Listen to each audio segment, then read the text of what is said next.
going to start the afternoon off with words from a parent, Beth Rosenberg, who is an amazing founder of TechKids Unlimited. She's a great friend of the museum. We're really grateful that she's here. She's going to talk a little bit about her work and how autism has touched her personal life and her professional life. And with that, I will give you Beth. Thank you. Hi, everyone. Can you hear me? Does this work? I talk really loud, so I don't really even need a microphone. Okay, I'm Beth. How many parents do we have in the room? Oh, good. Okay, so I want to talk to you about TechKids Unlimited, which is a non-for-profit technology education organization, which I founded in 2009 to teach students who learn differently computer science principles and technology skills. But before I do that, I'm gonna quickly talk to you about my own story. So I'm a parent, first and foremost, to a little boy who grew up, who's now a big boy, who's 18 and a half, named Jack. I'm gonna show you a video in a couple minutes, so you'll see the program and you'll see Jack. And so Jack is my second child. I have an older daughter, a neurotypical older daughter. And so I was, when Jack was diagnosed with PDD-NOS on the spectrum, I was 35 years old. And he was my second child. And we went to, we saw things weren't, going developmentally well. That was a little bit of an advantage of having an older child. So at 2 years old, he already, really like at 18 months old, he really wasn't talking. He was like banging the cabinets. He was like lying on the floor and like, perseverating over his Thomas the Tank Engine trains. And so my sister-in-law, who has a child with intellectual disability, who's 26 now, encouraged me to go see a neuropsychologist, which I did, and then we started getting services from YAI.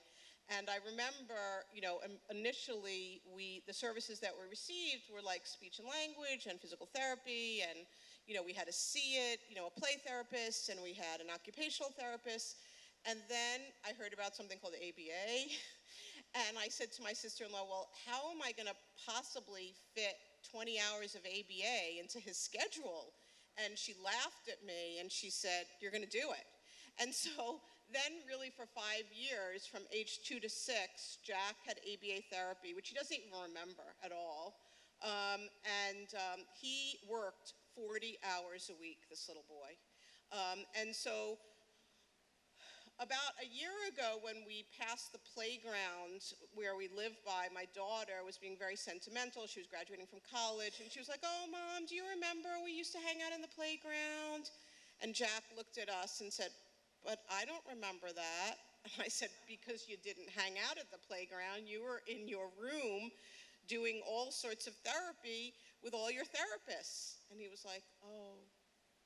So, 2 children, 2 different lives, and when Jack was diagnosed, it was like, honestly, I still remember coming, my in-laws had taken us to the appointment, and I remember riding down the FDR in their car, and I thought, can the car crash right now? Like, it will be okay. Like, it was like that was the way that I was feeling.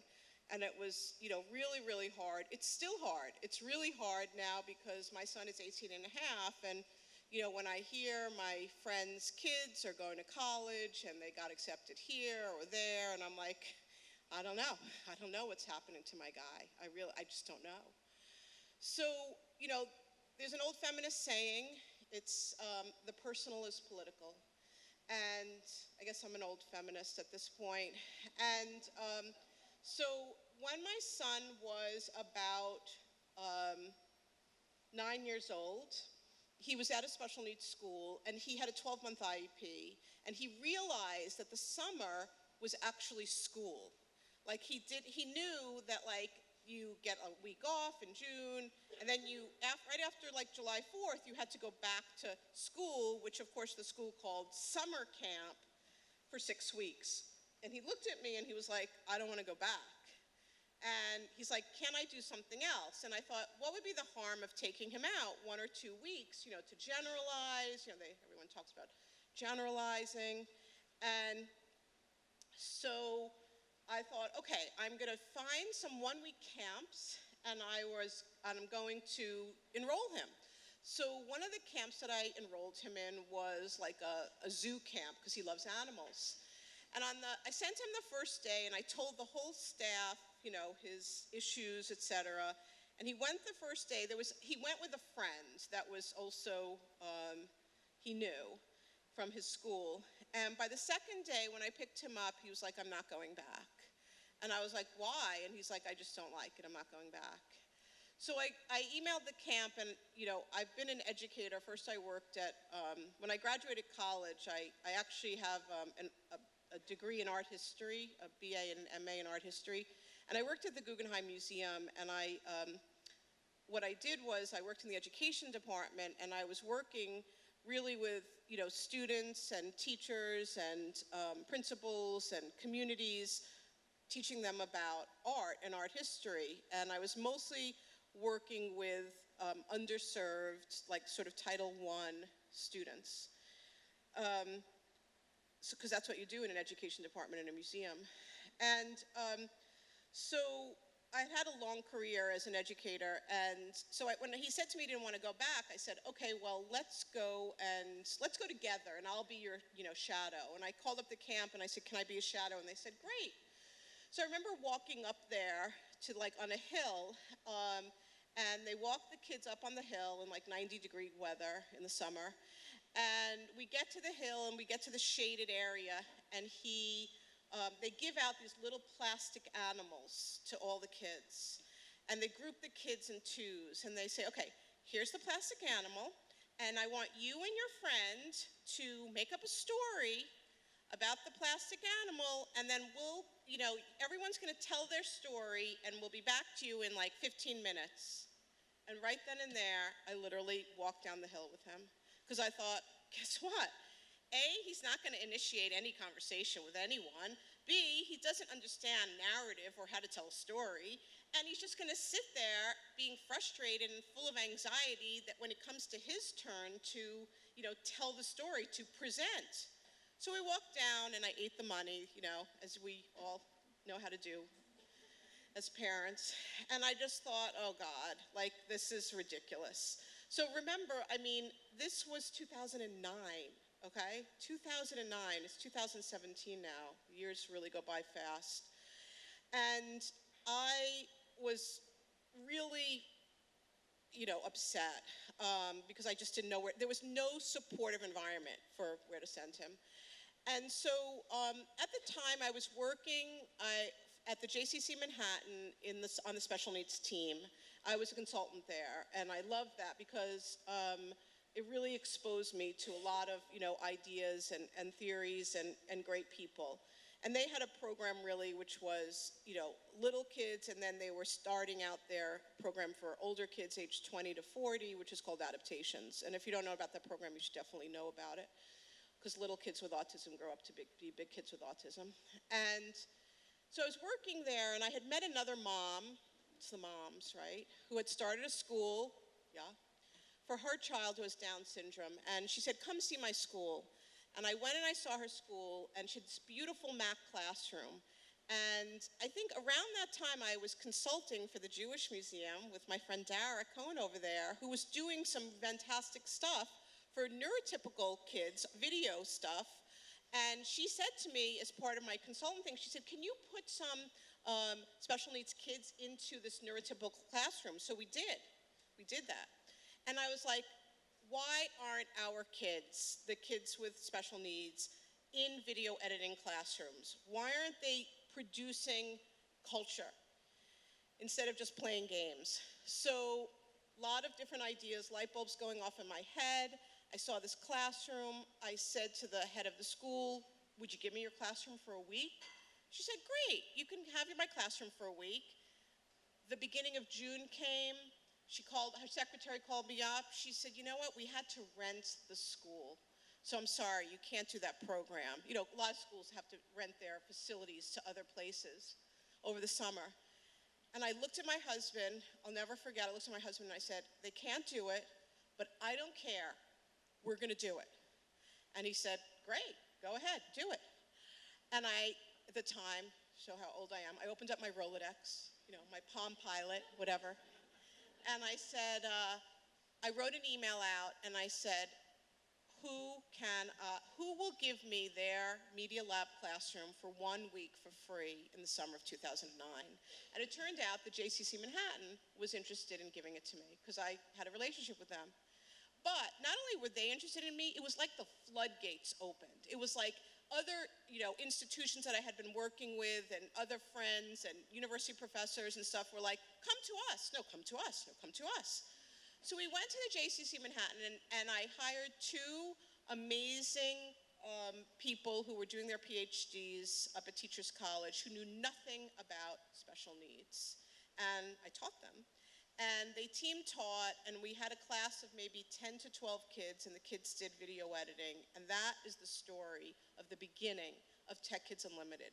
If you had told me that I'd be standing up here talking to you, when I was 35 years old, when Jack was first diagnosed, I would have just completely laughed.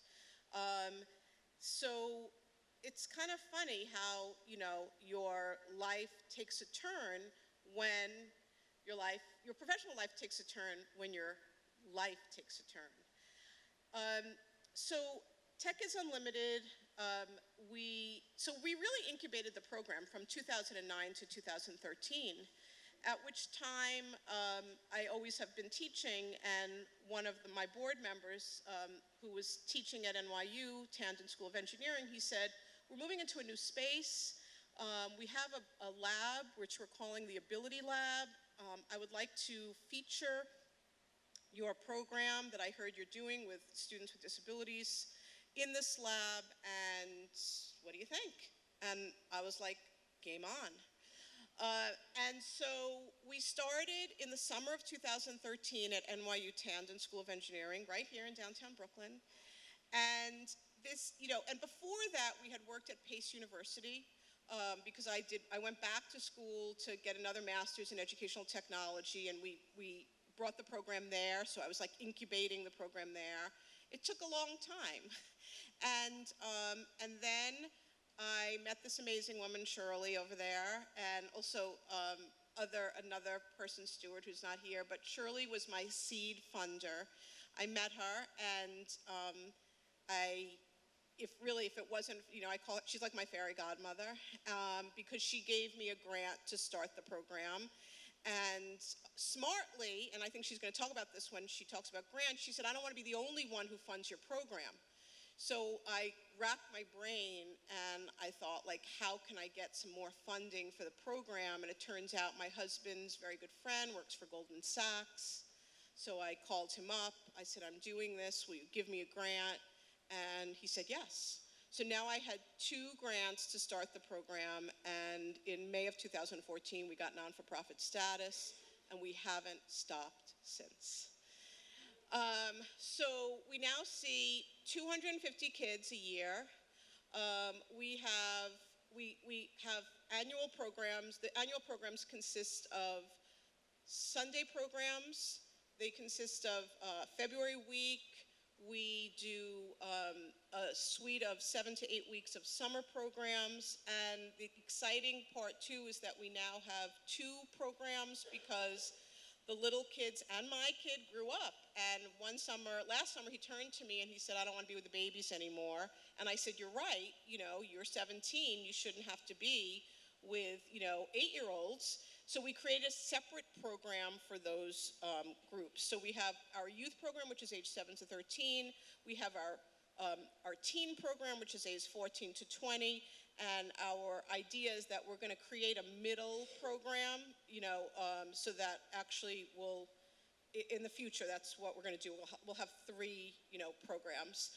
But one thing that we did for the teen program, which is really only not even a year old, but we were very excited because I spend a lot of my time now grant writing, and We're very excited that we got the Google Rise Award, which is a very difficult award to get for our teen program, along with Capital One and Heckscher Foundation for Children, who all bought into the idea that teens and transition is really, really difficult, and there's nothing out there for them. So our teen program now is a teen digital agency, and we have clients, and the kids get paid. And so that is what we're doing. And it's very exciting because the students are working collaboratively, the students are working on real projects, there's a timeline, they have to collaborate, they have to partner. There's a lot of like social emotional transition skills that are, you know, built into this program. And that's sort of what our teen program is. What's my time? 5 minutes. Great, so here, let's do our video. And then maybe I can have 2 minutes for questions.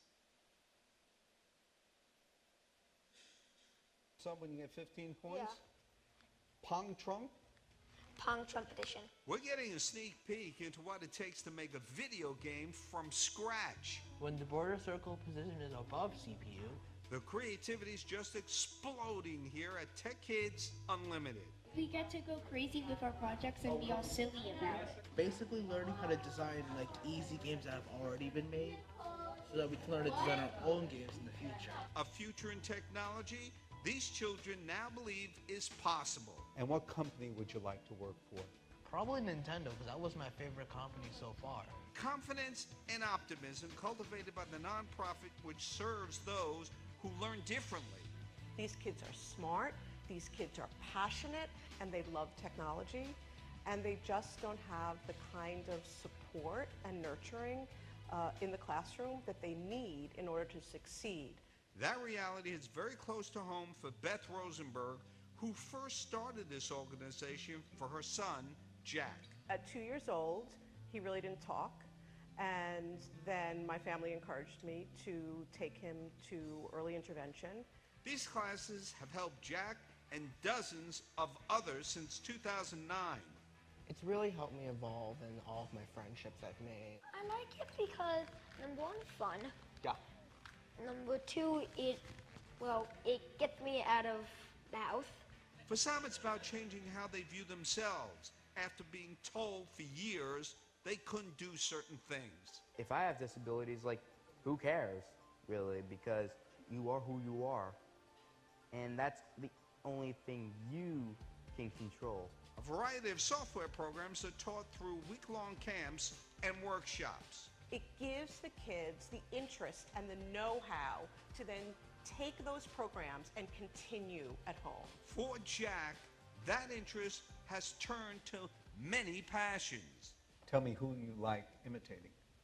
Well, for Halloween, it was Donald Trump. Really great. Everybody's here doing a really great job. I think I'll do really good Bill Clinton. As they make their way into the real world, they hope these tech skills will get them a real job. So what would you like to say to those people who are judging you a certain way? Look at me now. I have to tell you a couple of things about this video. First of all, Mr. G was a special ed teacher. I don't know if people know that. But he spent a lot of time warming up our kids, and they loved him. So that's why he kind of got a good interview. When he got that from Jack, like that look at me now, like he is I call Jack the Flounder. He likes to call himself the co-founder, but my husband and I call him the Flounder, because he really doesn't, he presented really well here, but that's really not how he presents. He was really excited to meet Mr. G because, he's on TV and stuff, and a lot of the kids. But, and of course we asked the kids who wanted to be, interviewed and stuff. So I want to just tell you a little bit of the makeup. I have 1 minute. The makeup of the class. So the youth have 20 slots, and we have a master tech teacher, a social worker, and also a 3-to-1. For every 3 children, there's a counselor. So there's a lot of staff in the room. So if there's 20 people, 20 kids in the room, there's almost like 10 staff members. So, technology is frustrating to learn. And so we found that because these kids have splinter skills, that the only way that they can have a successful social, emotional, and academic experience is via a lot of attention in the classroom. I mean, who doesn't want to be like taught one-to-one? It really is. It's the way to be taught. It's truly individualized education at TechKids Unlimited. And unlimited because we feel like these kids can, their lives should be full of opportunities and full of meaning. In addition, our teen program has about 12 to 15 students. Again, the master tech teacher, again, the social worker. And this summer, we're adding another modality. We're adding occupational therapy, which we're really excited because one of our funders, the Marrying Off Foundation, we appealed to them and they were like, yes, this is a great idea. If teens don't want to see an OT anymore. Like, they do not want to see one. So this is a wonderful opportunity for us to have an OT in the classroom. As you can see, I've sort of based the program in a way like on my child, and my child has very poor academic and social and emotional, like when you start, talking to him. So I had a question over here, like, to what level of verbal ability do you need? So we don't work with nonverbal children. It's a whole different way of teaching, so that's not in our mission right now. So what we ask is that we work with, that your child has some level of expressive, output and, certainly receptive, as well. But my beautiful Director of Operations and Marketing, Christina Olario, is my right hand and is over there in the pink shirt. And so you can maybe just raise your hand. So if you have specific questions about, is your child right for our program, she can answer them. You can see everything on our website, techkidsunlimited.org. And I gave out the first half of the class, received our summer schedule. I ran out of flyers, the second on this side, so I apologize for that. Can I take one or two questions? Okay, one or two questions. Anyone? Yes. Hi. Hang on one moment, let me get the mic to you. Okay. Just have time for one more question.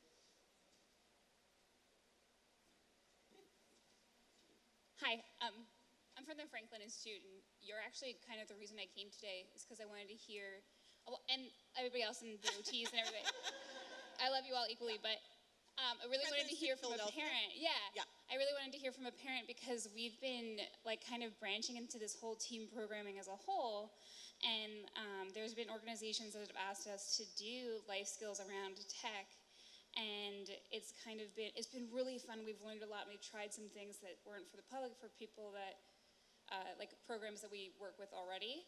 And it was just like, what we really wanted to know is, as a parent, from hearing from you, what are you guys really looking for when you're trying to get a program?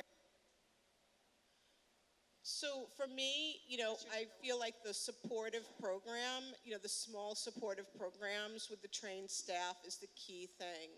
I have a lot of parents that say to me, oh, my child, goes to special needs school, but in the summer we signed him up for ID Tech Camp because we don't really want him to be, we want him to be around other kids, whatever. And I'm like, well, do you know what ID Tech Camp? It's 8 to 10 kids with one counselor.